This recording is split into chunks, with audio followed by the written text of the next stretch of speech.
Book step అంటారు అందరూ. అసలు మీరు ఒకటి చెప్పండి భయ్యా, మన తెలుగు సినిమా ఇండస్ట్రీ కాదు భయ్యా, సౌత్ ఇండియన్ సినిమా హిస్టరీ కాదు, ఇండియన్ సినిమా హిస్టరీలో హుక్ స్టెప్ని కనిపెట్టింది ఎవరు భయ్యా?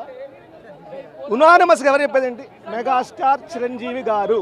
అలాంటి మెగాస్టార్ చిరంజీవి గారు ఈ సినిమాలో హుక్ స్టెప్ వేస్తే ఎట్లుంటుంది భయ్యా? పూనకాలు అంతే.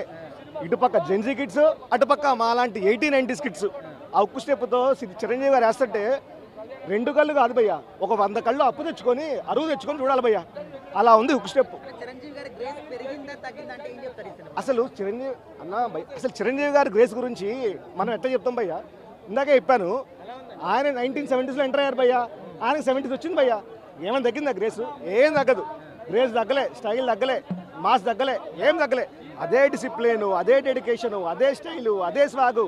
Boss boss boss boss boss boss boss అంటే అందరూ బాస్ ఈజ్ బ్యాక్ అంటున్నారు. అసలు నాకు అర్థం కాని విషయం ఏంటంటే, అసలు బాస్ ఈజ్ బ్యాక్ ఏంటన్నా? అందరూ బాస్కి వెనకాలే అన్న, అందరూ బాస్కి బ్యాకే. అది ఓకే.